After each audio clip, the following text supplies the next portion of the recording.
Hello guys, जैसे मैं आपके संग रोज़ नई-नई अपडेट शेयर करती रहती हूँ, तो एक और नया आर्टिकल पब्लिश्ड हुआ है जो बेसिकली है APSC search strategy goes beyond Google and Baidu. तो अब इसको समझते हैं कि क्या मतलब है। एपीएससी में सर्च लैंडस्केप का क्यों अलग है, मतलब सर्च जो होती है वो कैसे अलग हो जाती है।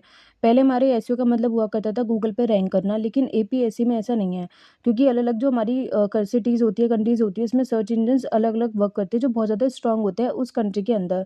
लाइक जापान में गूगल के साथ-साथ बिंग दोनों इम्पोर्टेंट है। साउथ कोरिया में गूगल और नेवर करके जो उसका सर्च इंजन है वो ज़्यादा इम्पोर्टेंट है।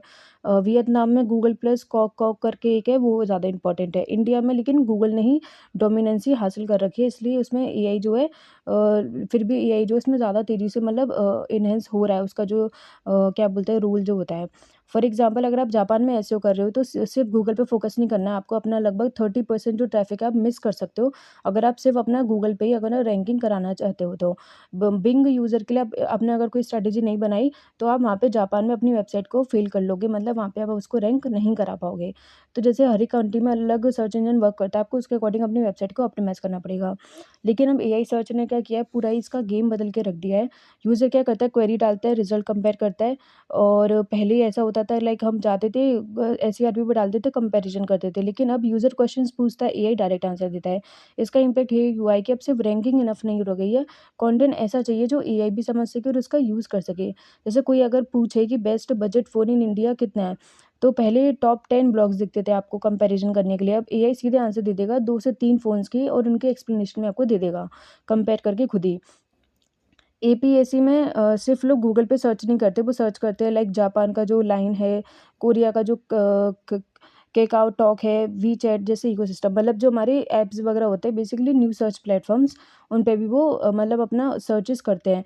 तो फॉर एग्जांपल जापान में ब्रांड यूज़र को वेबसाइट पे नहीं बल्कि लैंड अकाउंट पे भेजते हैं, मतलब यूज़र वेबसाइट पे जाए बिना ही डिसीजन ले लेता है। जैसे हमारे गूगल में क्या होता है कि गूगल की जगह लोग एआई में जाके प्रेफर कर रहे हैं। तो टेलीकॉम कंपनीज़ क्या है, एआई को पुश कर रही हैं बेसिकली। इंडिया में जैसे एग्जांपल लेके चले तो एयरटेल है, परप्लेक्सिटी, जियो हो गया, गूगल जेमिनी। तो जो बहुत सारे यूज़र्स होते हैं वो एआई टूल्स को पहले ही प्री इंस्टॉल मिल रहे हैं उनको। मतलब जो कंपनीज़ होती है वो उनको पहले ही अपना जो वर्ज़न है अपने एआई ऐप्स का वो ऑलरेडी प्रोवाइड कर रही है। तो यानी यूज़र को खुद ही टूल्स ढूँढने की ज़रूरत ही नहीं पड़ रही, टूल उनके पास सामने से आ रहे हैं। तो एआई का जो एडॉप्शन है, लाइक जो जितना ईज़िली लोग एडॉप्ट बहुत जल्दी कर रहे हैं उसको। अब और क्या है इसमें कि पोर्टल बेस्ड सर्च गूगल जैसा नहीं है। मतलब कुछ कंट्रीज़ में क्या होता है, सर्च इंजन अलग तरीके से काम करते हैं। Example south Korea, search results में क्या आएगा, आर्टिकल्स भी आएँगे, ब्लॉग्स भी आएँगे, शॉपिंग भी आएँगी, वीडियोज़ भी आएँगे। पूरा उसका अलग इकोसिस्टम ही अलग है। मतलब इसका ये है सिंपली कि जो आप स्ट्रैटेजी अपनी गूगल के लिए यूज़ करते हो, वो ज़रूरी नहीं है कि आप अदर सर्च इंजन के लिए सेम स्ट्रैटेजी यूज़ करो। उनका जो रैंक कराने का तरीका होता है, वो अलग होता है। तो आपको ये पहचानना पड़ेगा कि आपको किस सर्च इंजन पे रैंक कराना है, देन उसके अकॉर्डिंग उसकी स्ट्रैटेजी को फॉलो करना पड़ेगा। ऐसे में सबसे बड़ी गलती होती क्या है कि ग्लोबल कंपनियाज़ क्या करती हैं, गूगल फोकस स्ट्रैटेजी कॉपी कर देती हैं। प्रॉब्लम लोकल प्लेटफ़ॉर्म जो होते हैं वो इग्नोर कर देती है। एग्ज़ाम्पल वियतनाम में कोको को इग्नोर करना लेकिन आसान है कॉम्पिटिशन को छोड़ना।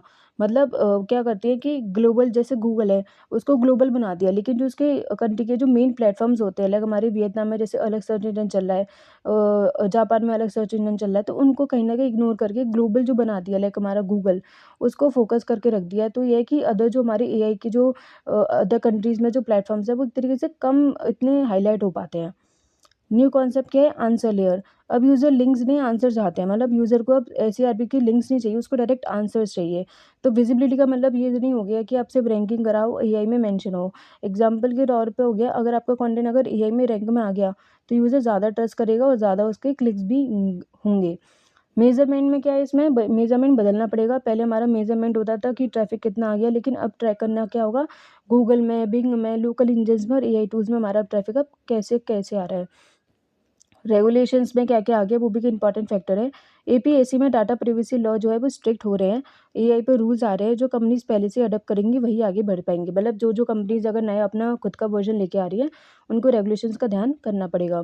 तो अब इसमें समरी में आपको करना क्या होगा, मल्टी प्लेटफ़ॉर्म एसईओ करना पड़ेगा, लाइक जो जो भी सर्च इंजन यहाँ पे जो कंट्री में वर्क करते हैं उसके अकॉर्डिंग करना पड़ेगा। एआई फ्रेंडली कंटेंट बनाना होगा जो ताकि हर एक प्लेटफ़ॉर्म आपका एक्सेप्ट कर ले। कंटेंट को रीयूज़ रीयूज़ कर सकते हो। यूएस का मतलब कंटेंट कॉपी करके मत डालो, मतलब लोकलाइज़ेशन का इफ़ेक्ट लेके उस कंटेंट के अंदर देन उसको करो। और वेबसाइट पे, ऐप्स पे, एआई पे, प्लेटफ़ॉर्म से सब पे अपना डिस्ट्रीब्यूशन करो कंटेंट का। तो फाइनल कंक्लूजन, एसईओ पहले गूगल रैंकिंग में था, अब क्या हो गया है सब जगह यूज़र जो अवेलेबल है, तो उनके हिसाब से आपको अपना डिसीज़न लेना होगा।